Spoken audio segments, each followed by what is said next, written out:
నమస్తే, welcome to N9 TV Telugu news. ముందుగా headlines.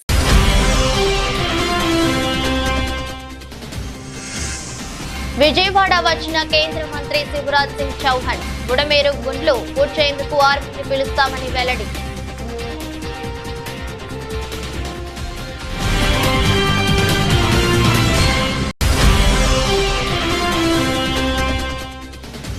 Gandhi దవాఖానలో చికిత్స పొందుతున్న ఆదివాసీ మహిళను పరామర్శించిన బీఆర్ఎస్ నేతలు. కాంగ్రెస్ పాలనలో లా అండ్ ఆర్డర్ గాడి తప్పిందన్న మాజీ మంత్రి హరీష్ రావు.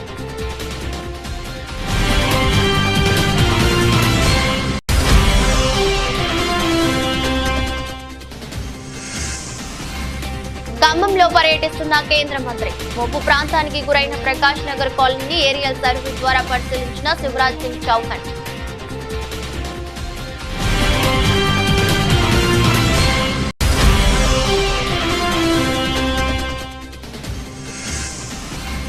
హైదరాబాద్ లో కొత్త రకం దందా. జూబ్లీ హిల్స్ లో పెద్ద ఎత్తున విస్కీ ఐస్ క్రీం అమ్మకాలు.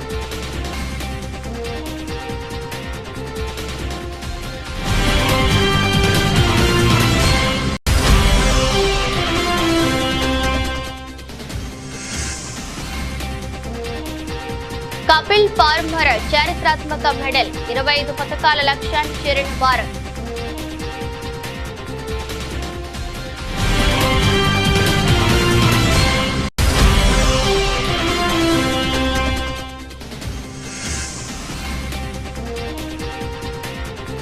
బంగారం ప్రియులకు గుడ్ న్యూస్. దిగొస్తున్న బంగారం ధరలు.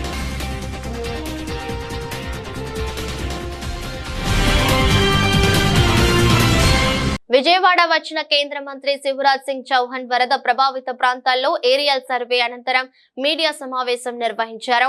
ఈ సందర్భంగా శివరాజ్ సింగ్ చౌహాన్ మాట్లాడుతూ బుడమేరు గండ్లు పూడ్చేందుకు ఆర్మీని పిలుస్తున్నామని తెలిపారు. ఏపీ వరదల గురించి ప్రధాని మోదీకి వివరిస్తున్నామని, త్వరగా కేంద్ర ప్రభుత్వం సాయం అందేలా చూస్తానని హామీ ఇచ్చారు. కేంద్ర కమిటీ ఇచ్చే నివేదికను పరిశీలించాక కేంద్రం ఆర్థిక సాయం ప్రకటిస్తుందని శివరాజ్ సింగ్ చౌహాన్ వెల్లడించారు. ఇటువంటి కష్ట సమయంలో రాష్ట్రానికి కేంద్రం తప్పకుండా అండగా ఉంటుందని స్పష్టం చేశారు. आंध्र प्रदेश में विजयवाड़ा में अभूतपूर्व संकट की स्थिति है. ऐसा पहले कभी देखा नहीं गया. एक साथ 400 मिलीमीटर बारिश और उसके कारण जल प्रलय की स्थिति उत्पन्न हुई. बुडमेरू में कई ब्रीच हो जाने के कारण और अनपेक्षित पानी आने के कारण विजयवाड़ा में पानी भरा हुआ है. अभूतपूर्व संकट की स्थिति है. लेकिन मैं आंध्र प्रदेश के मुख्यमंत्री और देश के सम्मानीय नेता श्रीमान चंद्राबाबू नायडू गारू जी को इस बात के लिए धन्यवाद दूंगा कि वो और उनकी पूरी टीम 24/7 यही उनका सेक्रेटरिएट बना लिया कलेक्ट्रेट को और 24 घंटे काम कर रहे हैं. जब से ये संकट की स्थिति पैदा हुई, వరద బాధితుల సహాయార్థం ప్రఖ్యాత ఏఐజీ హాస్పిటల్స్ యాజమాన్యం ముఖ్యమంత్రి సహాయ నిధికి 1 కోటి విరాళం ఇచ్చింది. జూబ్లీ హిల్స్ నివాసంలో ముఖ్యమంత్రి రేవంత్ రెడ్డి, ఉప ముఖ్యమంత్రి మల్లు బట్టి విక్రమార్క కలిసి AIG hospitals chairman doctor D Nageshwar Reddy, vice chairman PVS Raju విరాళం చెక్కును అందజేశారు. రాష్ట్రంలో అత్యాచారాలు నిత్య కృత్యమయ్యాయని మాజీ మంత్రి హరీష్ రావు విమర్శించారు. 9 నెలల కాంగ్రెస్ పాలనలో మహిళలపై 1900 లైంగిక దాడులు జరిగాయని చెప్పారు. ముఖ్యమంత్రి వద్దే హోంశాఖ ఉన్నప్పటికీ ప్రతిరోజు 2 హత్యలు, 4 మానభంగాలు అన్నట్టుగా పరిస్థితి తయారైందని ఆగ్రహం వ్యక్తం చేశారు. హరీష్ రావు నేతృత్వంలోని తలసాని శ్రీనివాస్ యాదవ్, సబితా ఇంద్రారెడ్డి, సునీత లక్ష్మారెడ్డి, ఎమ్మెల్యే కోవా లక్ష్మి, ముఠా గోపాల్ తో కూడిన బీఆర్ఎస్ ఎమ్మెల్యే బృందం హైదరాబాద్ గాంధీ దవాఖానలో చికిత్స పొందుతున్న ఆదివాసీ మహిళను పరామర్శించింది. అనంతరం హరీష్ రావు మాట్లాడుతూ కాంగ్రెస్ పాలనలో మహిళలకు భద్రత కరువైందన్నారు. బాధితురాలికి 10 లక్షల పరిహారం ఇవ్వాలని చేయాలని డిమాండ్ చేశారు. బీఆర్ఎస్ హయాంలో మహిళల రక్షణకు షీ టీమ్స్ ఏర్పాటు చేశామన్నారు. ఈ రోజు ఈ ముఖ్యమంత్రి గారు వరద విపత్తు సహాయం చేయడంలో ఫెయిల్ అయిపోయింది, వరద నిర్వహణలో ఫెయిల్ అయిపోయింది, లా అండ్ ఆర్డర్లో ఫెయిల్ అయిపోయింది, రుణమాఫీ చేయడంలో ఫెయిల్ అయిపోయింది, విద్యా వ్యవస్థను నడిపించడంలో ఫెయిల్ అయిపోయింది. మొత్తంగా ముఖ్యమంత్రి గారు ఫెయిల్ అయిపోయింది. ముఖ్యమంత్రి గారి దగ్గరనే హోంశాఖ ఉంది. ఆయన నిర్వహించే హోంశాఖ ఇవాళ ఎట్లయిపోయింది? రోజు 2 హత్యలు 4 మానభంగాలు అన్నట్టు అయిపోయింది రాష్ట్రం. ఇదా మీరు నిర్వహించేది?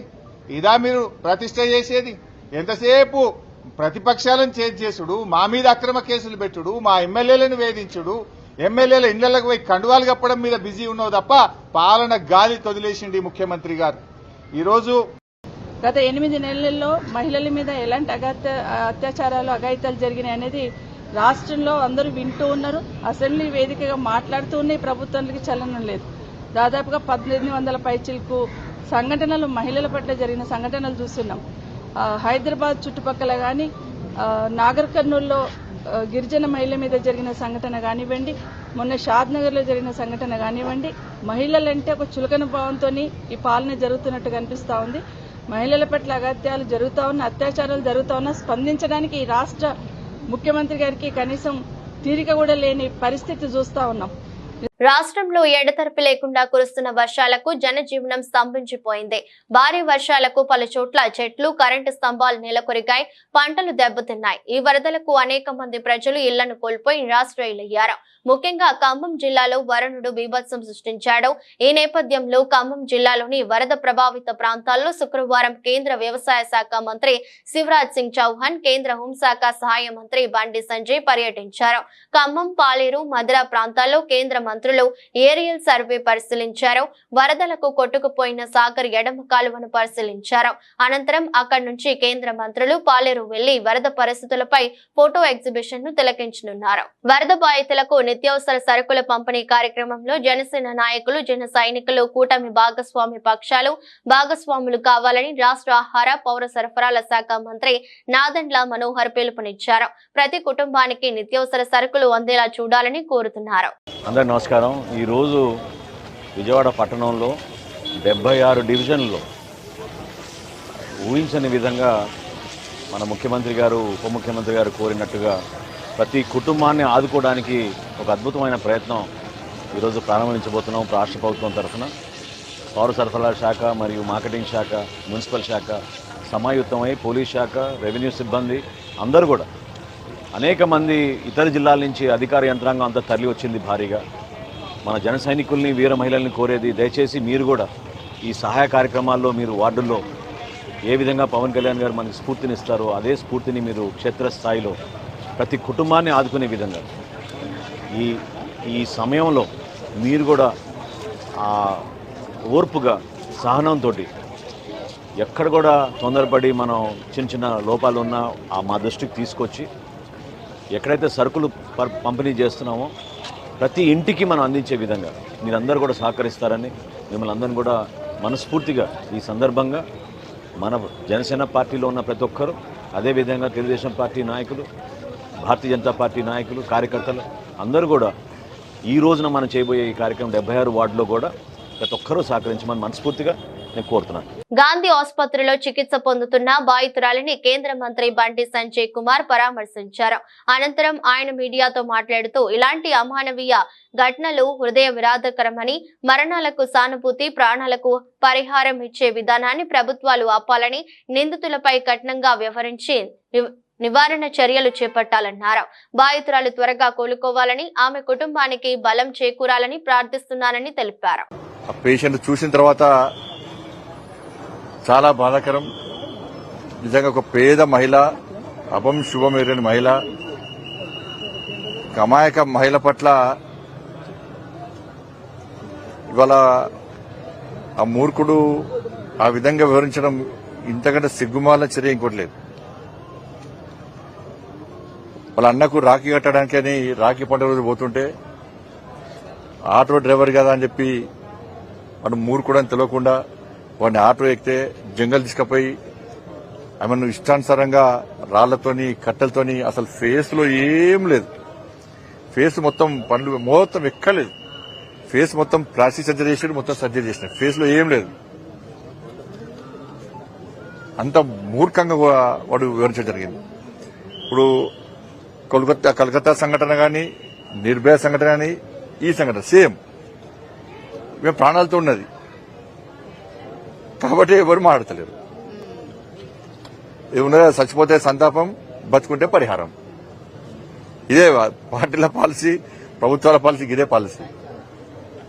దీని విషయంలో ఎంత సీరియస్ గా వివరించాలో, ఎంత సీరియస్ గా స్పందించాల్సిన వ్యక్తులు స్పందించకపోవడం, ప్రభుత్వం కూడా ఆ స్థాయిలో స్పందించకపోవడం నిజంగా ఇంతకంటే సిగ్గుచెడి కూడా పట్టుకొచ్చినాం, రిమాండ్ చేసినాం, ఇది కాదు కావాల్సింది. ఇటువంటి సంఘటన జరిగినప్పుడే స్పందించడం కాదు, జరగకముందు ఏం చేయాలి, జరగకుండా ఏం చేయాలనేది ప్రభుత్వంలో కూడా పాలకులు కూడా ఆలోచన ఉండాలి. ఇది జరిగింది. మల్కాజ్గిరి ఎంపీ ఈటల రాజేందర్ ములుగు జిల్లా పర్యటన చేపట్టారు. ఇటీవల కురిసిన భారీ వర్షాలకు తాడ్వై, పస్రా నడుమ గుండ్ల వాగు కారణంగా దెబ్బతిన్న పంట పొలాలను, రోడ్లను పరిశీలించారు. మేడారం అడవుల్లో కూలిన చెట్లను పరిశీలించి కారణాలు తెలుసుకున్నారు. వరద బాధితులను పరామర్శించి అండగా ఉంటామని బాధితులకు భరోసా కల్పించారు ఈటల. ఆయన వెంట సీతారాం నాయక్, గరికపాటి మోహన్ రావు, కాసం వెంకటేశ్వర్లు ఉన్నారు. ఒక్క మొక్క కూడా లేకుండా ఆ ప్రాంతంలో మొత్తం ఎడారిగా మారిపోయింది.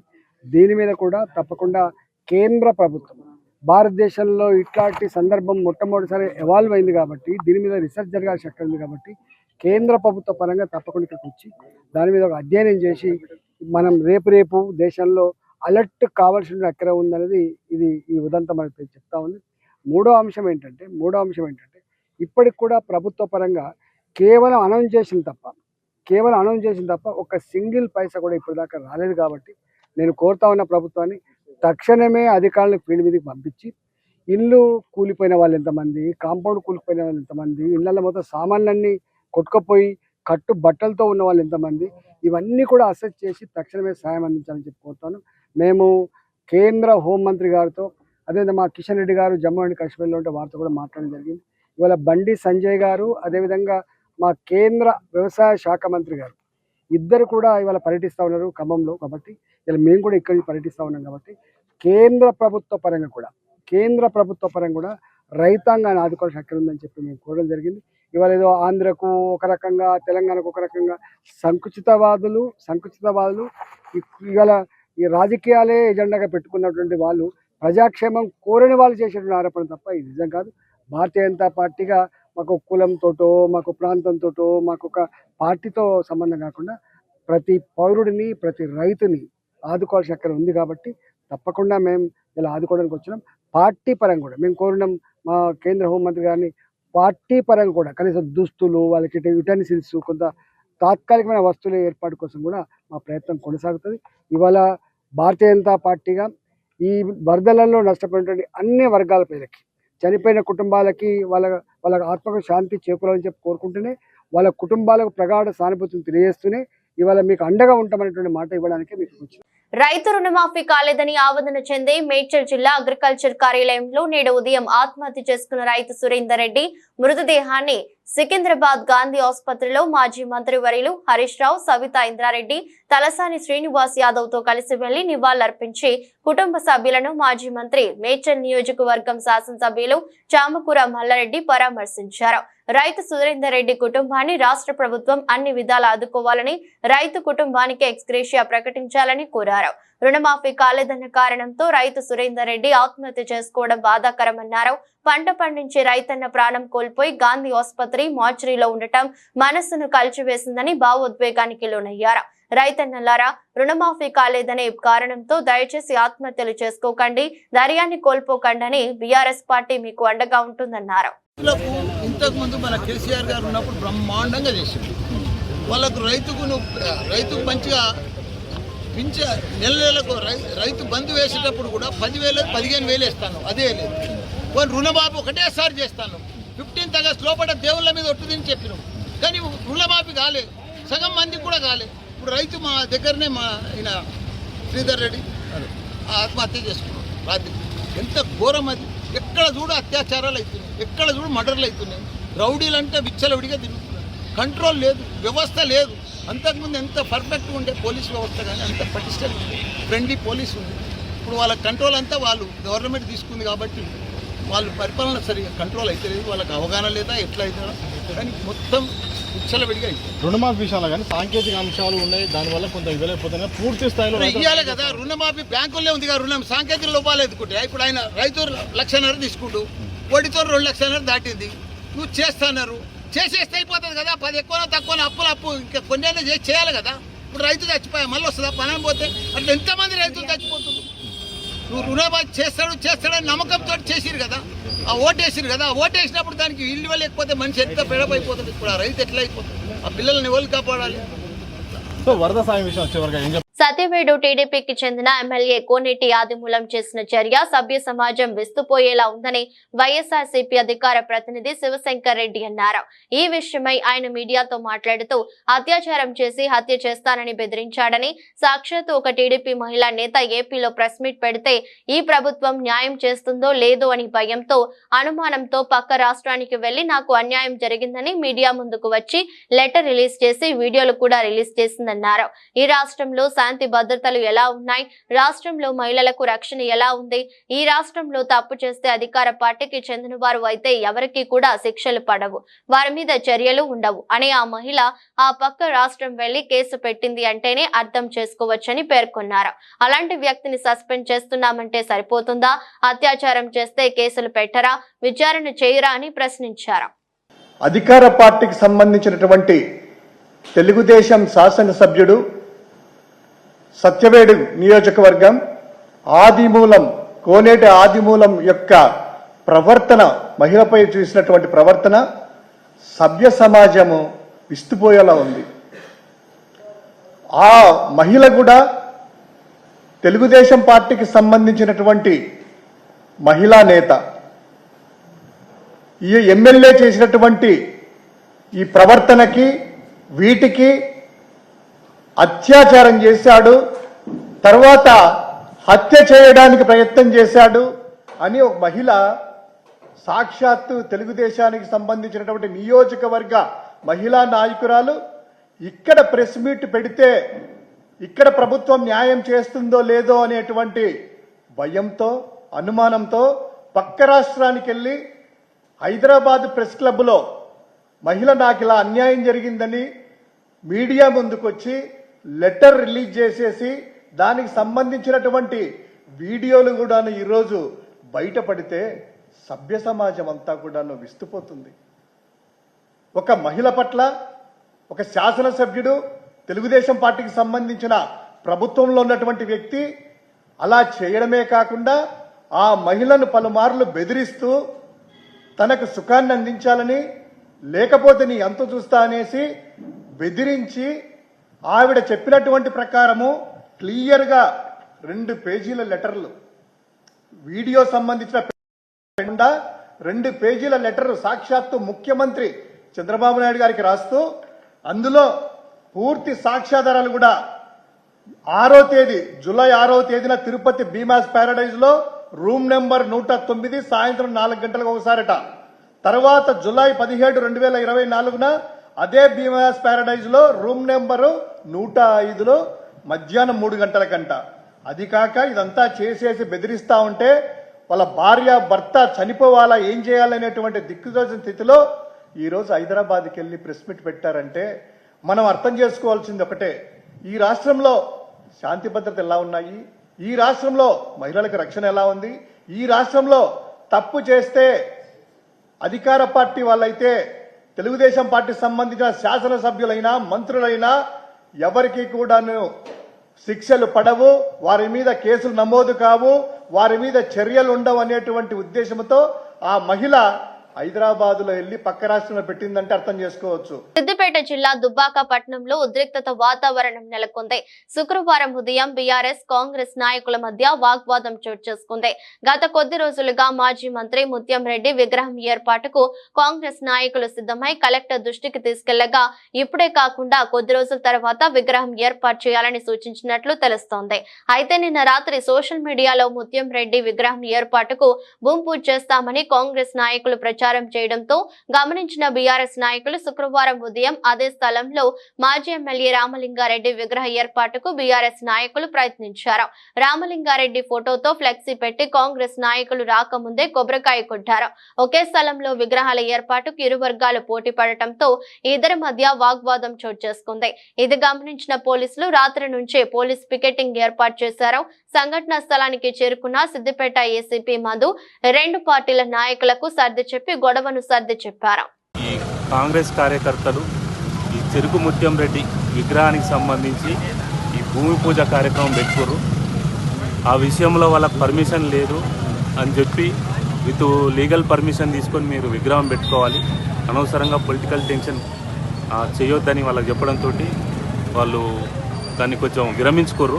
అదే విషయంలో ఈరోజు మార్నింగ్ బీఆర్ఎస్ కార్యకర్తలు ఆ బస్టాండ్ ఏరియాలో సేమ్ ప్లేస్లో పోలీస్ పికెట్ ఉన్నాక కూడా వాళ్ళు ఒక 5 to 10 మెంబర్స్ అకస్మాత్తుగా వచ్చి ఒక కొబ్బరికాయ కొట్టి పోవడం జరిగింది. దాని మీద విత్ లీగల్గా కంప్లైంట్ ఇస్తే విత్ ఏఎస్ఐ గారితో ఒక కంప్లైంట్ తీసుకొని కేసు రిజిస్టర్ చేస్తాం. అట్లే మున్సిపల్ పర్మిషన్ లేకుండా కూడా చేసిరు.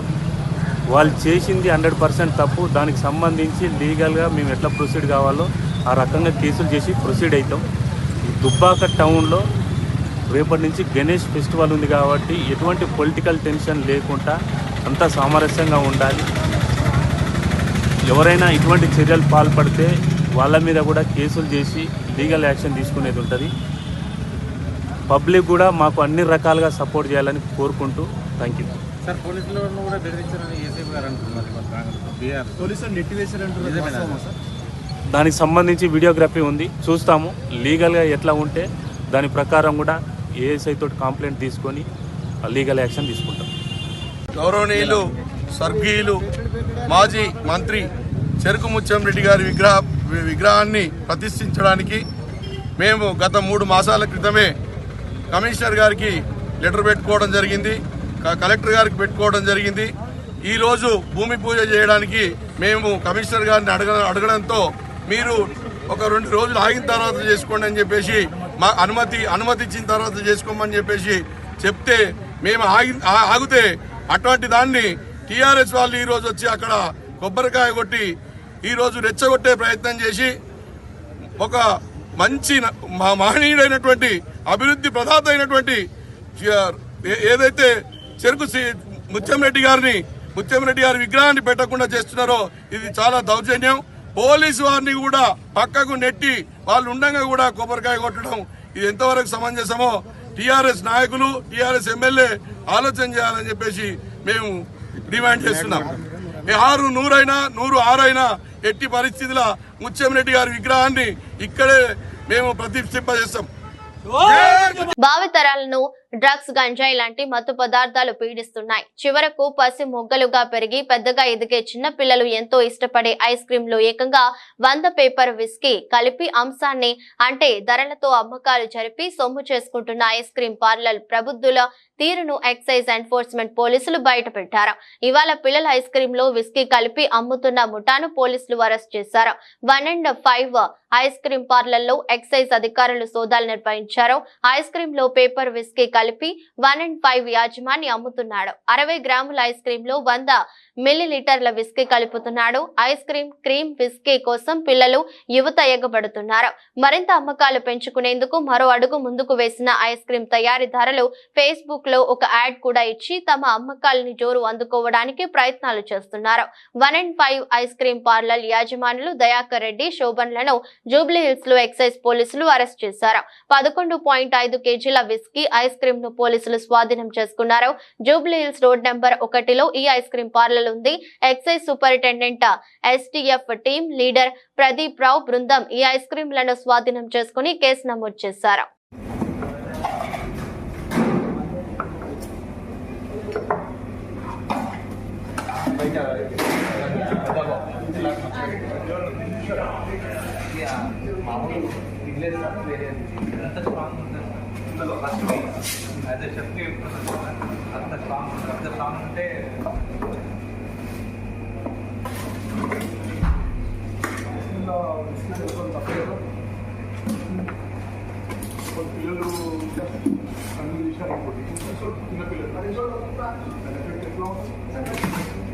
భారత క్రికెటర్ రవీంద్ర జడేజా ఈ రోజు బీజేపీలో చేరినట్లు ఆయన భార్య రివాబా జడేజా ఎక్స్ వేదికగా పోస్టు చేశారు.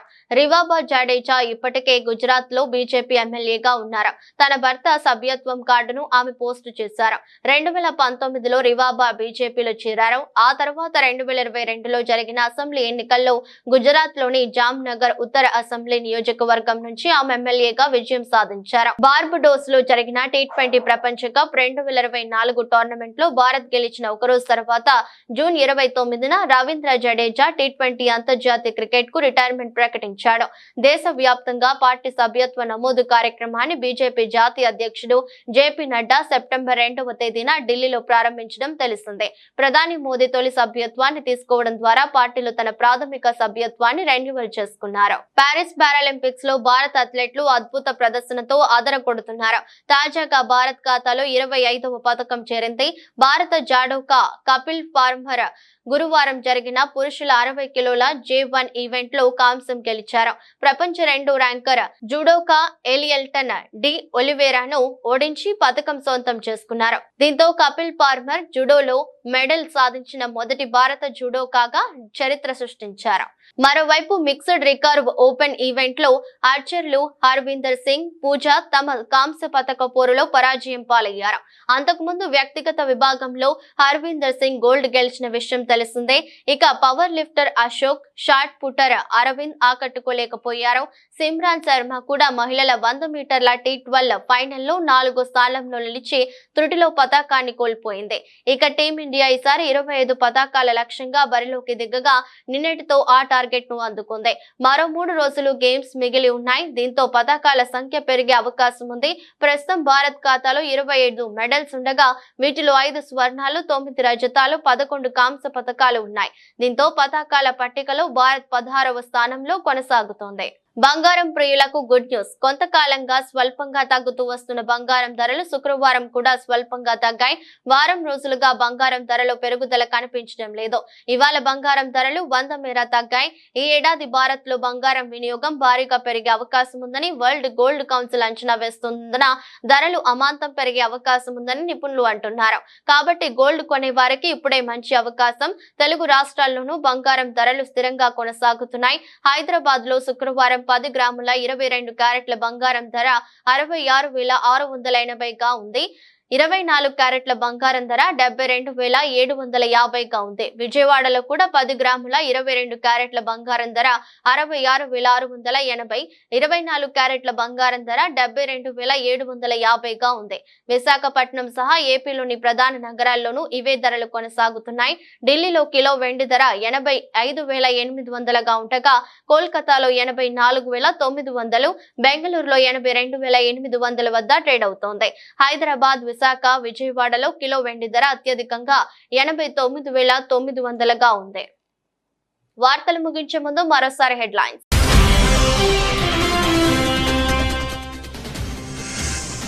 విజయవాడ వచ్చిన కేంద్ర మంత్రి శివరాజ్ సింగ్ చౌహాన్ బుడమేరు గుండ్లు పూడ్చేందుకు ఆర్మీని పిలుస్తామని వెల్లడి.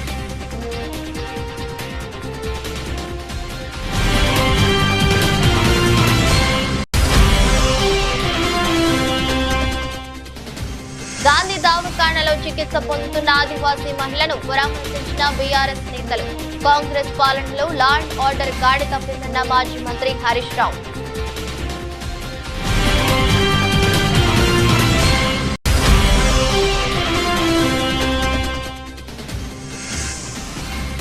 ఖమ్మంలో పర్యటిస్తున్న కేంద్ర మంత్రి. ముప్పు ప్రాంతానికి గురైన ప్రకాష్ నగర్ కాలనీని ఏరియల్ సర్వే ద్వారా పరిశీలించిన శివరాజ్ సింగ్ చౌహాన్.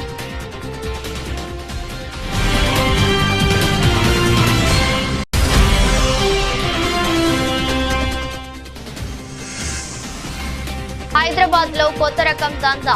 జూబ్లీ హిల్స్ లో పెద్ద ఎత్తున విస్కీ, ఐస్ క్రీం అమ్మకాలు.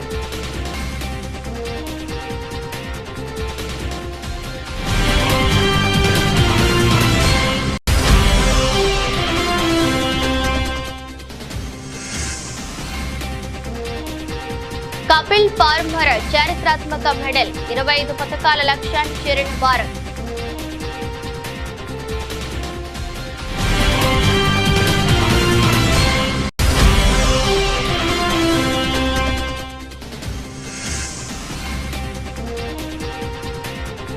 బంగారం ప్రియులకు గుడ్ న్యూస్, దిగొస్తున్న బంగారం ధరలు.